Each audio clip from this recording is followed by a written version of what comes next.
I was just wondering, you had said something about helmets to hard hats. Is that a military transition program? Yeah, so it's for returning veterans, and it's a national program. And then there's a New York City helmets to hard hats that had always been in existence, but they became their own nonprofit, specifically for fundraising efforts, I think, just a few years ago. And so that's for returning veterans, and typically the apprenticeship program for the trades can be anywhere from 3 to 6 years, the ones in New York City. And often the men and women that go through the helmets to hard hats program go directly to journey level positions. So that program is not a pre-apprenticeship program where there's training, it's a placement program. And then we partner with them for women who are not ready to go directly into the trades and could benefit from a pre-apprenticeship program. Then we typically, they typically are good candidates for our program. Is that based at all on military experience? It is, yeah, which is, and how it's related to the various trades. Very interesting. Question. Other questions? First of all, thank you for coming to present to us. It's really interesting.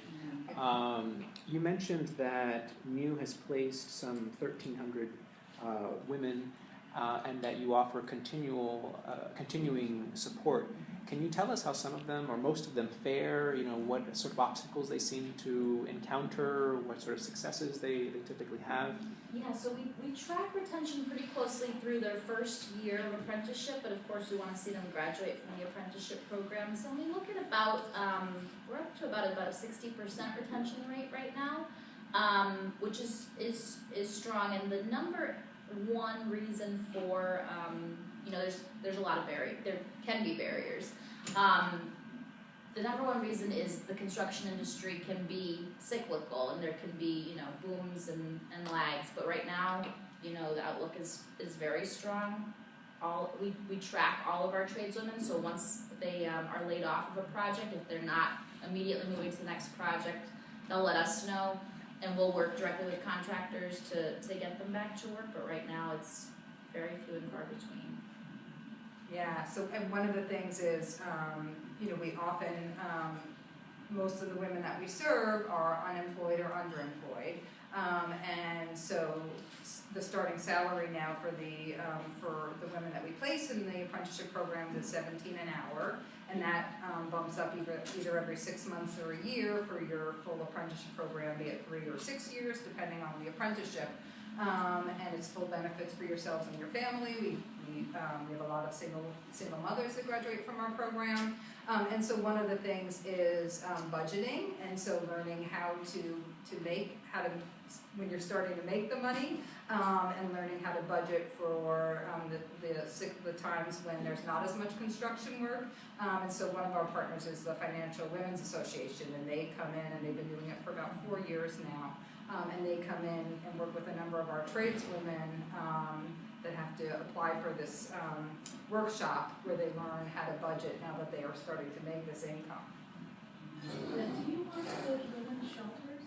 We do, so that's it's a great referral source, exactly. So we partner directly, you know, how women learn about our program and come to those information sessions is through direct partnerships with a number of community-based organizations in the cities and a number of job fairs with HRA and other city agencies, but also with partners as well that have job fairs. And we employ some of our graduates while they're waiting to be placed in the trades, and so they'll be the ones that will work with us in our office to sign women up for information sessions, but also go out to the job fairs to talk about our opportunities. Over the years, we've been fortunate enough to have ads in the subways and on bus depots about our program, and then word of mouth is still a big one as well, especially, you know, if you see a woman in construction, or oftentimes now, you know, the men in construction, if someone asks, you know, about those opportunities, we get a lot of word of mouth referrals as well. Yeah. This is obviously a generational question, but do your graduates run into resistance from the men in these fields? Yeah. I mean, we've been around a long time, and so the women that were placed in the trades, you know, many years ago, can certainly tell some stories. But things have really changed over time, our signature projects program, one of the benefits of that is that there are, a lot of job sites where you're not the only woman on the site by far, and there's more women on the site, and in apprenticeship programs as well, there's women in the class, there's men and women together in the classroom, so things are really changing. We also, as part of our pre-apprenticeship curriculum, we talk about what it means to be a woman in the trades, because it still is a bit of a rarity, and so that's another place where the women that have gone through it do a better job than we do. So we bring in our graduates who've been working for a long time in various trades to talk about not only what it means to be a laborer, but what it means to be a woman in this field, and give some tricks of the trade.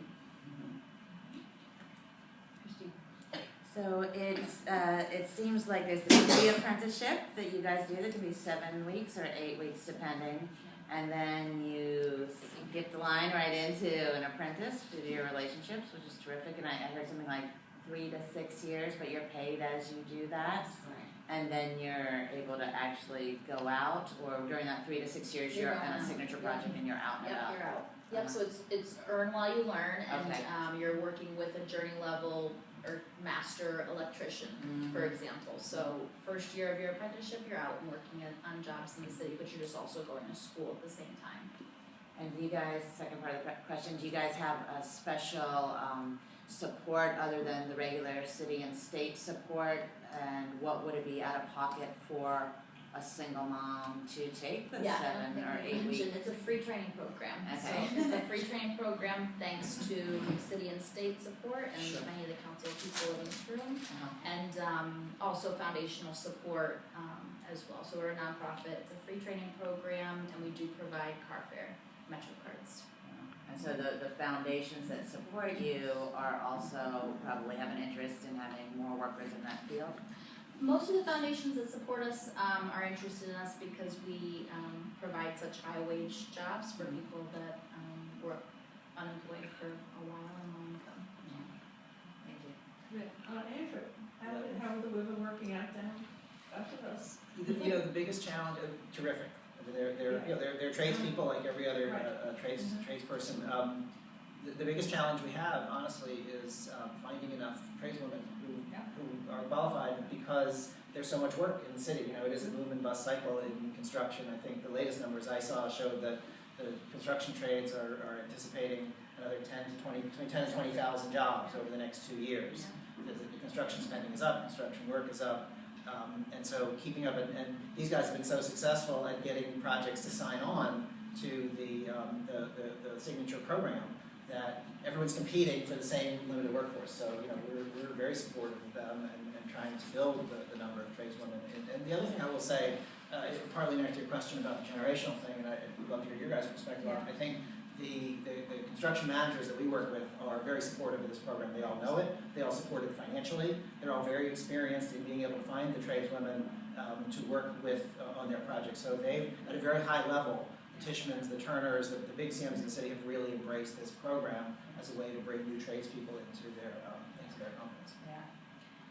We're fortunate that they're at a high level. They're board members of NEW. They a big percentage of our budget comes from our annual luncheon every June, and that's thanks to our board members. And we started the same year we started our ambassador council in 2010. We started an ambassador council as well, made up mostly of women that run construction projects for big companies throughout the city.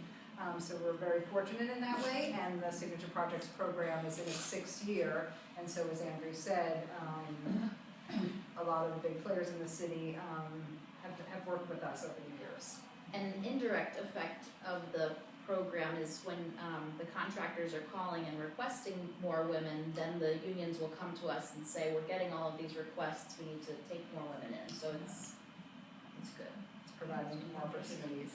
I was just wondering if you had a website, and if so, what is it? We do. I'll pass out a bunch of information, But which it's- has it in there. It's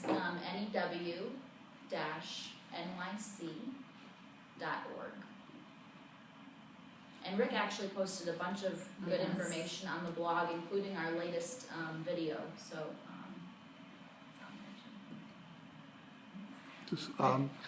How many women do you have working at the Cornell site right now, and in what capacity?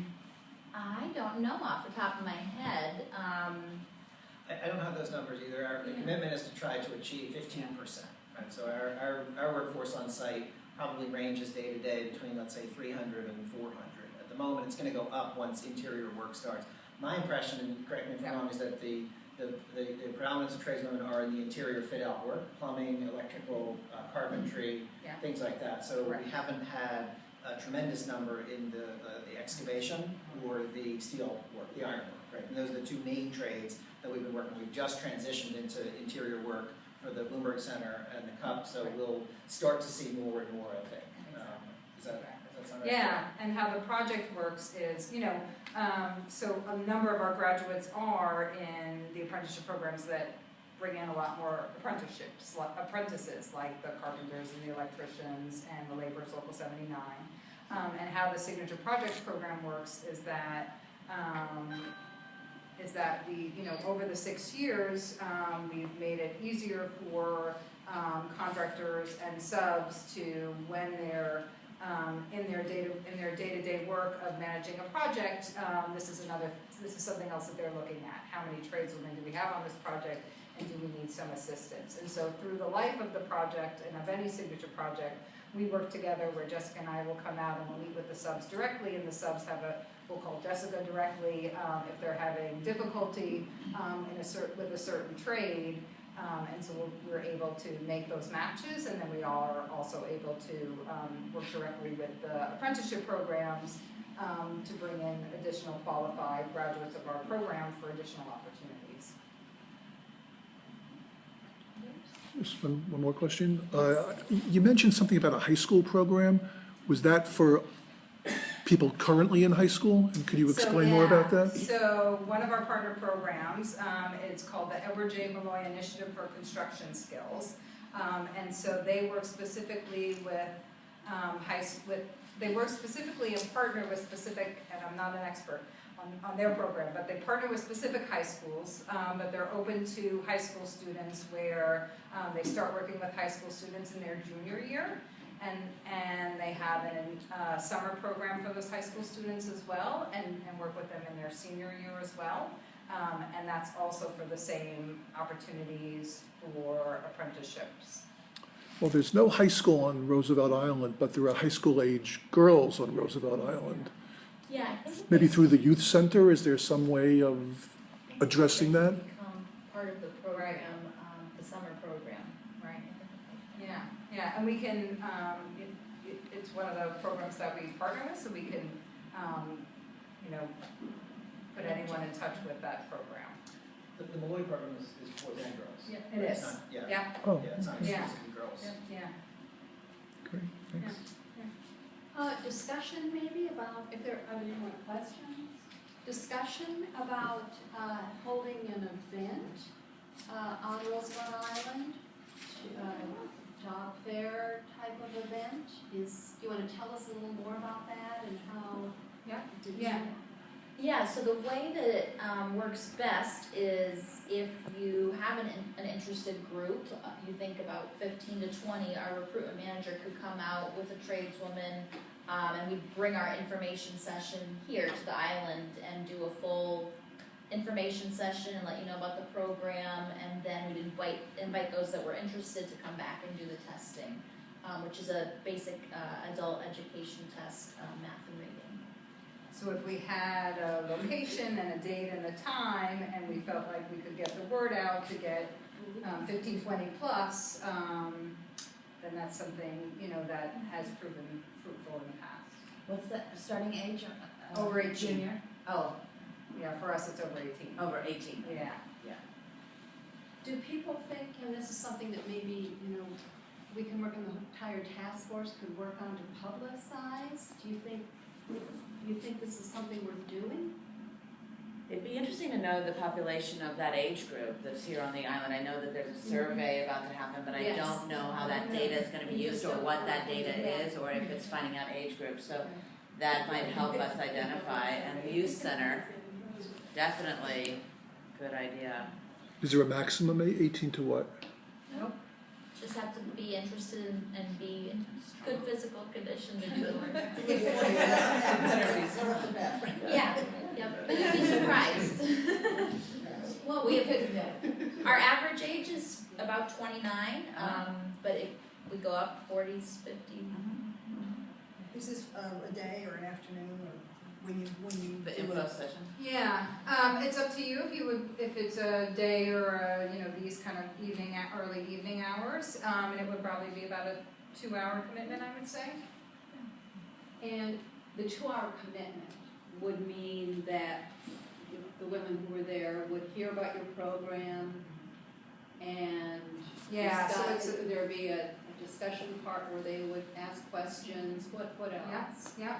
So we can bring our application, and so everyone fills out an Okay, application. so that takes some of the time. And then they hear in great detail, what to expect from our program, and then what to expect from a career in the trades and other opportunities we have access to. And they would we would bring a tradeswoman, and so they would hear a tradeswoman's story about, what it was like for her and what's it like for her in her career. What if there were people who lived on the island who had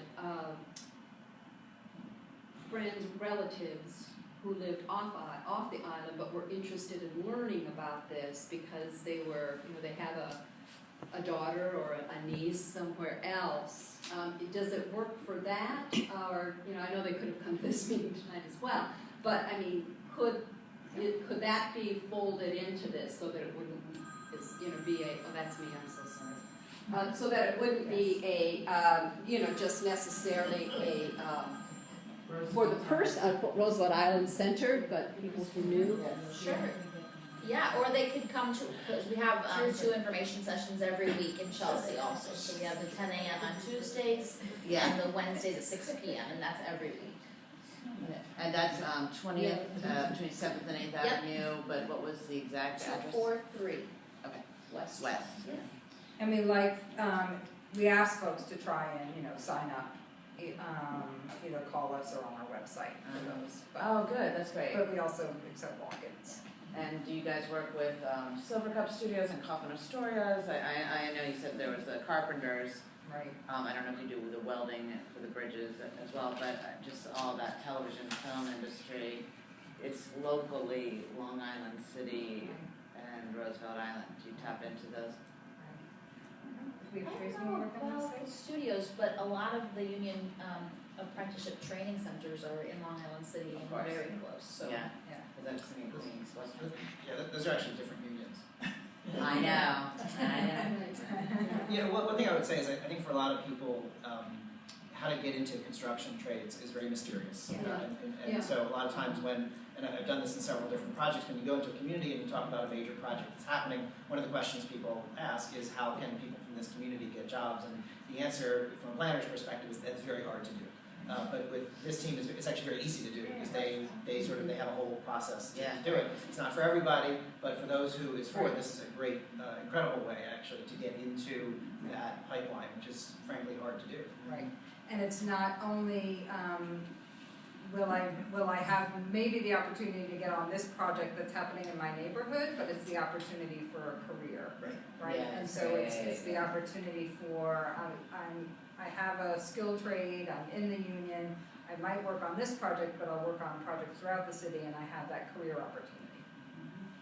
I think it's a great opportunity for people on the islands, and I think, if it's well advertised, and then if there's an RSVP day, well before you have to, to see if it's worth it, if you get enough people, then proceed with it, and if not, and I think this is, there's such a mixture of income on the islands, and unfortunately a lot of unemployed, and I think that it's a great idea. Right, because we can put together the flyer and we have, it's pictures of tradeswomen, so, it's, you can see what this is about, and we can, we would handle the RSVP calls, so we could, so if that's something you're interested in, then we can pick a date that works for everyone in the future, and we can see how things are looking. And maybe task force members and the public, other volunteers could help us publicize it with, posting on the kiosks and talking to their networks and taking it to their meetings, and Lynn, you'll help me post one.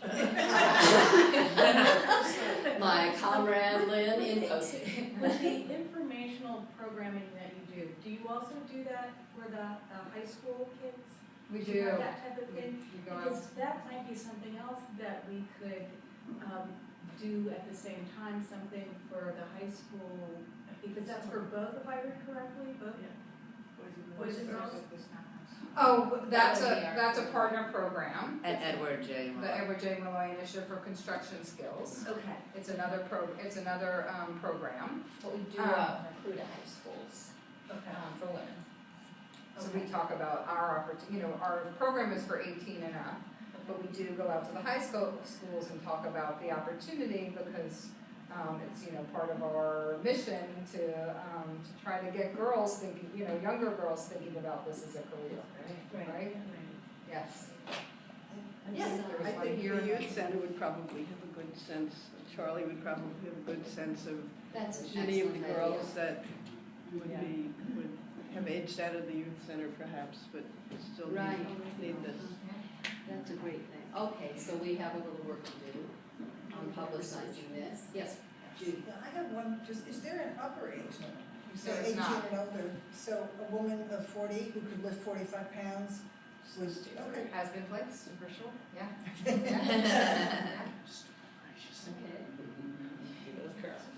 Okay, so this is exciting. We will Great. we'll Thank you follow very up. much. And we can talk more, and then you'll probably getting a series of emails from me about next steps. And so we look forward to this. Right.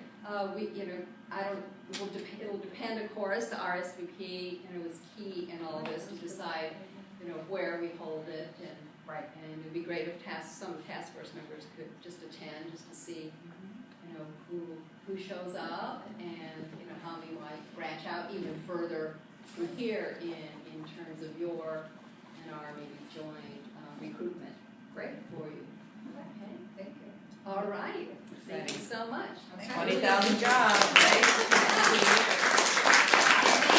Thank you for coming tonight, especially. But Thank you thank for you having so us. much for all the work that you do, and it's just so exciting and so good, and for our city and for our women.